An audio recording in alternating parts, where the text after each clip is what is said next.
Hello guys, welcome to Python life YouTube channel. So ఈ వీడియోలో వచ్చేసి క్వాంటమ్ కంప్యూటింగ్ అంటే ఏంటి, సింపుల్ ఎక్స్ప్లెనేషన్ ఇన్ తెలుగు అనమాట. సో క్వాంటమ్ కంప్యూటింగ్ అనేది మనకి ఈ మధ్య చాలా వినిపిస్తున్న పేరు కదా. సో అడ్వాన్స్డ్ కంప్యూటింగ్ ఫీచర్స్, అదేవిధంగా ఎలా వర్క్ అవుతుంది క్వాంటమ్ కంప్యూటింగ్, అదేవిధంగా నార్మల్ కంప్యూటర్కి క్వాంటమ్ కంప్యూటింగ్కి డిఫరెన్స్ ఏంటి అనేది అదంతా కూడా సింపుల్గా ఈ వీడియోలో అయితే డీటెయిల్గా అయితే డిస్కషన్ చేద్దాం. సో ఫస్ట్ ఇంట్రడక్షన్ చూసుకుంటే, so quantum computing is an advanced technology. So ఈ క్వాంటమ్ కంప్యూటింగ్ అనేది మనకి చాలా అడ్వాన్స్డ్ టెక్నాలజీ అనమాట. సో నార్మల్ కంప్యూటర్స్ ఏవైతే వాడుతున్నామో మనం, సో వాటికి చాలా అడ్వాన్స్డ్ ఫీచర్స్, అడ్వాన్స్డ్ కంప్యూటింగ్ అంతా ఉంటుంది అనమాట. సో ఇది వచ్చేసి మనకి అడ్వాన్స్డ్ టెక్నాలజీ అని చెప్పుకోవచ్చు. Works differently from normal computer. So ఆబ్వియస్గా మనకి నార్మల్ కంప్యూటర్స్ కంటే డిఫరెంట్గా వర్క్ అవుతుంది, ఇంకా అడ్వాన్స్డ్గా వర్క్ అవుతుంది అనమాట. Used to solve complex problems, future of computing. So complex problems, normal computer solve చేయలేని కాంప్లెక్స్ ప్రాబ్లమ్స్ కూడా ఈ క్వాంటమ్ కంప్యూటింగ్ ద్వారా అయితే సాల్వ్ చేయొచ్చు. And future of computing, so ఫ్యూచర్లో మంచి స్కోప్ అనేది ఉంటుంది అనమాట క్వాంటమ్ కంప్యూటింగ్లో. సో మంచి గ్రోత్ కానివచ్చు, ఇంకా ఫర్దర్ అడ్వాన్స్మెంట్స్ అయితే చూడవచ్చు అనమాట. So how normal computer works. So normal computer ఎలా వర్క్ అవుతుందో మనకు తెలుసు కదా. సో నార్మల్ కంప్యూటర్లో ఏంటంటే బైనరీ డిజిట్స్తో వర్క్ అవుతుంది, మొత్తం బైనరీ లాంగ్వేజ్ ఉంటుంది, లైక్ బిట్స్ ఉంటాయి. So normal computer uses bits. So binary language అందరికి తెలుసు కదా. సో 0 and 1, 0 or 1 ఉంటుంది అనమాట. ఎయిదర్ 0 కానీ లేదా 1 కానీ. సో 0, 1s ఫార్మాట్లో అయితే మనకి నార్మల్ కంప్యూటర్స్లో డేటా అనేది స్టోర్ చేసుకుంటుంది 0, 1 ఫార్మాట్స్లో. And processes one step at a time. So normal కంప్యూటర్లో ఏమవుతుందంటే ఒక్కో స్టెప్ ప్రాసెస్ చేస్తుంది అనమాట. అట్ ఏ టైం ఒక స్టెప్ మాత్రమే ప్రాసెస్ చేయగలుగుతుంది అనమాట. And limited in solving complex problem. So complex problem solve చేస్తుంది కానీ బట్ కొన్ని లిమిటేషన్స్ అనేవి ఉంటాయి అనమాట నార్మల్ కంప్యూటర్స్లో. మరి టూ మచ్ కాంప్లెక్స్ ప్రాబ్లమ్స్ అయితే సాల్వ్ చేయలేదు, వాటికి కొన్ని లిమిటేషన్స్ అనేవి ఉంటాయి. And works in a linear way. So లీనియర్గా వర్క్ అవుతాయి అనమాట నార్మల్ కంప్యూటర్స్లో. సో ఇది మనకు బ్రీఫ్గా నార్మల్ కంప్యూటర్స్ ఎలా వర్క్ అవుతాయి అని చెప్పేసి. సో ఆ క్వాంటమ్ కంప్యూటింగ్ ఎలా వర్క్ అవుతుంది, నార్మల్ కంప్యూటర్ నుంచి ఎలా డిఫర్ అవుతుంది అని చెప్పేసి చూస్తే, సో క్వాంటమ్ కంప్యూటింగ్లో ఏంటంటే బిట్స్కి బదులుగా క్యూబిట్స్ యూజ్ చేస్తారు అనమాట. Uses qubits instead of bits. So bits అంటే ఏం చెప్పుకున్నాం మనం, 0 or 1 బైనరీ లాంగ్వేజ్ ఉంటుంది కదా నార్మల్ కంప్యూటర్స్లో. ఎయిదర్ 0 or 1 ఫార్మాట్లో, 0, 1 ఫార్మాట్లో అయితే డేటా అనేది స్టోర్ చేసుకుంటుంది. సో వాటిని బిట్స్ అని చెప్పేసి అంటాం నార్మల్ కంప్యూటర్స్లో. బట్ క్వాంటమ్ కంప్యూటింగ్లో ఏంటంటే క్యూబిట్స్ అని చెప్పేసి అంటాం. సో బిట్స్కి బదులుగా క్యూబిట్స్ యూజ్ చేస్తారనమాట క్వాంటమ్ కంప్యూటింగ్లో. And based on quantum mechanics. So ఈ క్వాంటమ్ మెకానిక్స్ మీద అయితే బేస్ అయి ఉంటుంది మొత్తం క్వాంటమ్ కంప్యూటింగ్ అనేది. And can process multiple possibilities. So at a time multiple పాసిబిలిటీస్ని ప్రాసెస్ చేయగలదు అనమాట క్వాంటమ్ కంప్యూటింగ్కి. సో ఆ అబిలిటీ అనేది ఉంటుంది, మల్టిపుల్ పాసిబిలిటీస్ని అట్ ఏ టైం ప్రాసెస్ చేసే అబిలిటీ అనేది ఉంటుంది అనమాట. Faster then classical computing.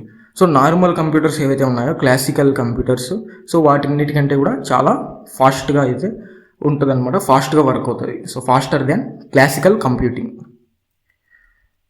So అదేవిధంగా what is a qubit. So bit అంటే తెలుసు మనకు నార్మల్ కంప్యూటర్స్లో, లైక్ 0 or 1 అలా ఉంటాయి బిట్స్. క్యూబిట్ అంటే ఏంటి అంటే, సో క్వాంటమ్ కంప్యూటింగ్లో బేసిక్ యూనిట్ అనమాట. సో నార్మల్ కంప్యూటర్లో బేసిక్ యూనిట్ ఏంటంటే బిట్ అని చెప్పేసి చెప్తాం, ఎందుకంటే 0 or 1 ఫార్మాట్లో మనకి డేటా స్టోర్ చేసుకుంటుంది కాబట్టి basic unit of normal computer అంటే బిట్ అని చెప్పేసి అంటాం. అదే క్వాంటమ్ కంప్యూటింగ్లో బేసిక్ యూనిట్ ఏంటి అంటే క్యూబిట్ అని చెప్పేసి అంటాం. సో బిట్కి బదులుగా క్యూబిట్స్ అనేవి యూజ్ చేస్తారు క్వాంటమ్ కంప్యూటర్. సో మనకి నార్మల్ కంప్యూటర్లో 0, 1 ఫార్మాట్లో డేటా ఉంటుంది, ఎయిదర్ 0 or 1 ఉంటుంది. సైమల్టేనియస్గా 0, 1 రెండు ఒకేసారి ఉండలేవు అనమాట. ఎయిదర్ 0 అయినా ఉంటుంది, లేదంటే 1 అయినా ఉంటుంది. బట్ క్యూబిట్లో ఏమవుతుందంటే can be 0 and 1 at the same time. So 0 and 1 same time, 0 and 1 సైమల్టేనియస్గా ఆ క్యూబిట్ అనేది సేమ్ టైంలో ఉంటుంది అనమాట.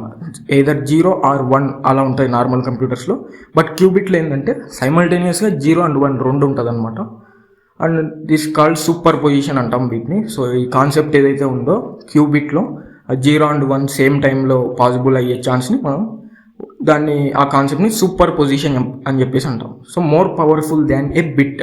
సో బిట్ కంటే కూడా క్యూబిట్ చాలా పవర్ఫుల్, ఎందుకంటే బిట్లో at a time either 0 or 1 ఉంటుంది. బట్ క్యూబిట్లో ఏంటంటే సైమల్టేనియస్గా 0 and 1 రెండు పాసిబుల్ అవుతాయి అన్నమాట.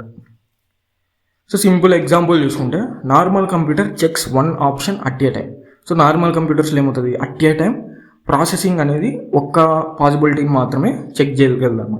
సో క్వాంటమ్ కంప్యూటర్లో ఏమవుతుందంటే మల్టిపుల్ ఆప్షన్స్ని ఒకేసారి చెక్ చేయగలదు, ఒకేసారి ప్రాసెస్ చేయగలదు అనమాట. And solves problem faster, saves time and effort.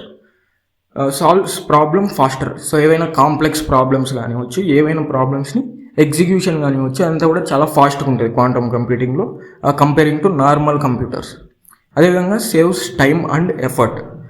Time and effort రెండింటిని కూడా సేవ్ చేస్తుంది, ఎందుకంటే కాంప్లెక్స్ ప్రాబ్లమ్స్ని ఈజీగా సాల్వ్ చేయగలదు, అదేవిధంగా ఫాస్ట్గా ఎగ్జిక్యూషన్ కూడా ఉంటుంది కాబట్టి సో టైమ్ అండ్ ఎఫర్ట్ రెండు కూడా సేవ్ అవుతాయి క్వాంటమ్ కంప్యూటింగ్ వల్ల.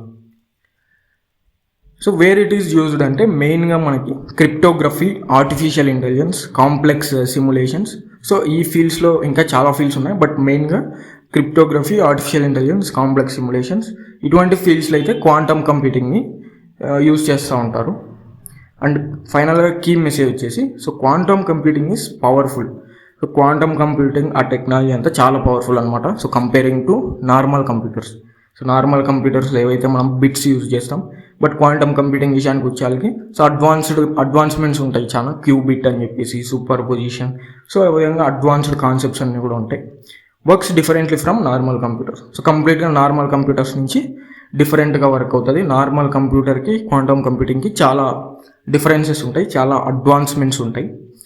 అదేవిధంగా still in early stage.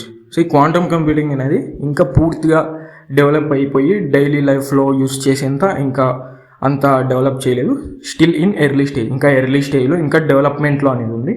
So huge future potential. So ఇంకా డెవలప్మెంట్ స్టేజ్లోనే ఉంది కాబట్టి సో ఫ్యూచర్లో మంచి పొటెన్షియల్ ఉన్న టెక్నాలజీ అయితే అవ్వచ్చు అనమాట. This is all about quantum computing. Thank you.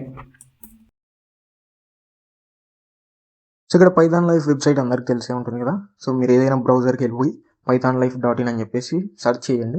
So వాళ్ళ వెబ్సైట్ అయితే ఒకసారి విజిట్ చేస్తే సో మీకు ఇక్కడ స్క్రోల్ చేస్తే రికార్డెడ్ కోర్సెస్ ఇన్ తెలుగు అని చెప్పేసి కనపడుతుంది. సో ఇక్కడ full stack Python, Java programming, SQL, DevOps with AWS. So ఇవన్నీ కూడా తెలుగులో టీచింగ్ చేశారు, కంప్లీట్గా రికార్డెడ్ కోర్సెస్ అనమాట. సో ఇక్కడ డీటెయిల్స్ కూడా చూసుకోవచ్చు మీకు.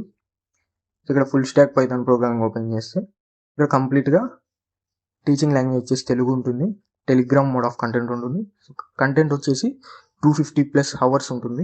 అదేవిధంగా ఒకసారి పర్చేస్ చేస్తే మనకి లైఫ్ టైం యాక్సెస్ అయితే ఇస్తారు. సో ఫీజు కూడా 1,999, కొంచెం రీజనబుల్గానే ఉంది. సో కోర్స్ సిలబస్ కూడా చూసుకోవచ్చు, కంప్లీట్గా బేసిక్స్ నుంచి కూడా మీకు అడ్వాన్స్ వరకు అయితే తీసుకెళ్తారు. ప్రాజెక్ట్స్ చూసుకోవచ్చు, ఇక టూల్స్, డీటెయిల్స్ అన్ని కూడా ప్రొవైడ్ చేశారు.